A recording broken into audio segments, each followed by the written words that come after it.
In 2020, my siblings and I combined our stimulus checks and bought a quadruplex. What'd you do with your check? Come with us as we learn to rehab and market this multifamily building in an abandoned neighborhood. Yeah, we getting it out the mud. Hopefully our entrepreneurial spirit will allow us to trep out the Bando.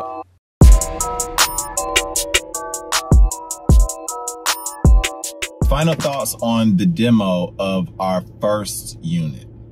I will say it feels good to be going inside the property, snatching stuff out, and really be able to walk in there and be like, wow, okay, this unit is clean.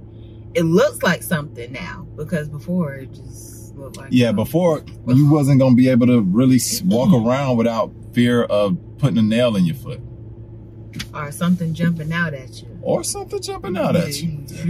It was a good preliminary, similar to how we did clearing the land. We just showed up, got dirty, scoped everything out, tried to make progress while making an assessment of what we were getting into, which I feel like that is what we did. I do think that it's going to be important for the next 3 units. Of course, we have that dumpster. The one thing I think you do need to be wary of is to not over damage your building. So being conscious of where studs are, where the layouts are, where important plumbing and electrical junction boxes or piping or things like that are, loosen them first or cut them so that they have a flush cut area before you start snatching out, because you may over damage your property. Me, I'm just getting curiouser and curiouser. About what? Those other 3 units. You know, we took pictures before we sealed them up, but I know that there's a unit in there that's like almost intact. How do you know little that? Damage. How do you know that? Because I felt like I saw the pictures. I felt like I saw pictures of a unit that was not as I think he's right. up. I think it's the top right one. We walked It's in there like, and we was like, whoa, like, oh, we snap, got 2 full walls. bathrooms in here. And Only problem is kind of what he was just talking about. It's like, what's behind it? Yeah, You don't really know what's behind those walls.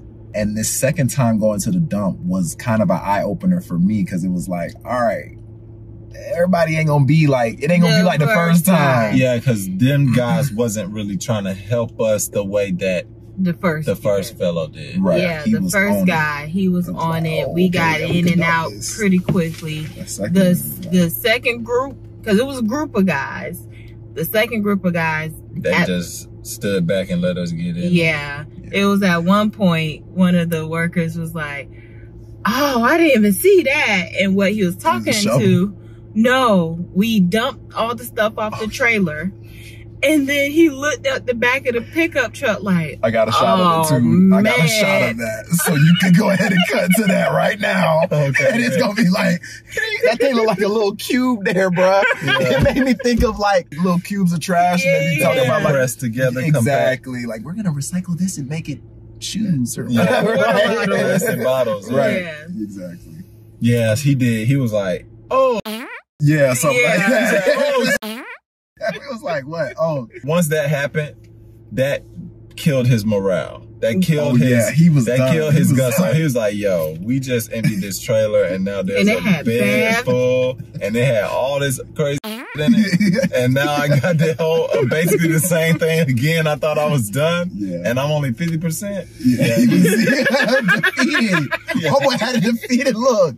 Yeah, I don't even think I got him on camera, because I was like, yeah, you look sad. I want to get you. Yeah, he did. He looked sad. So correct. Everybody's not going to be like that first guy. So going to that dump and having that responsibility without the speed of a dump trailer or a dump truck where you can just tilt the bed up and it'll all slide out, it's killing a lot of time. So the goal is just be more efficient throughout the day, throughout our time, and just go crazy.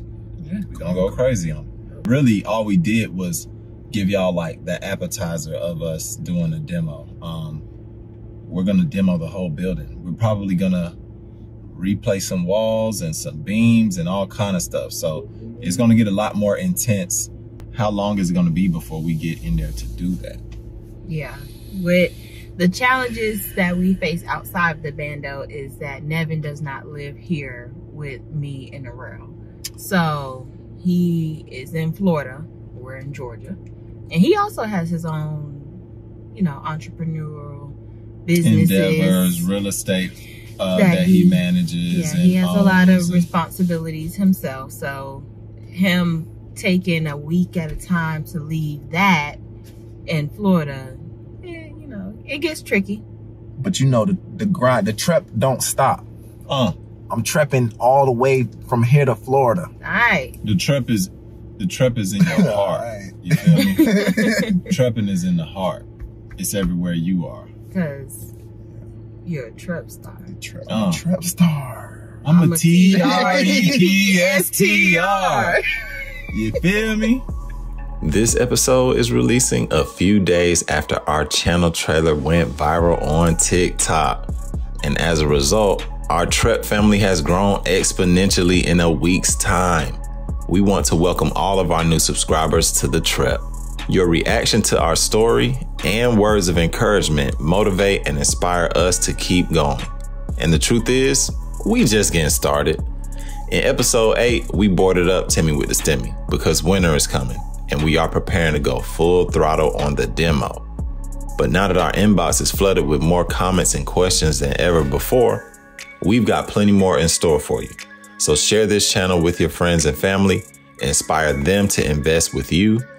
And thanks for watching Trep Out the Bando, where we turn Stimmy checks to a quadruplex.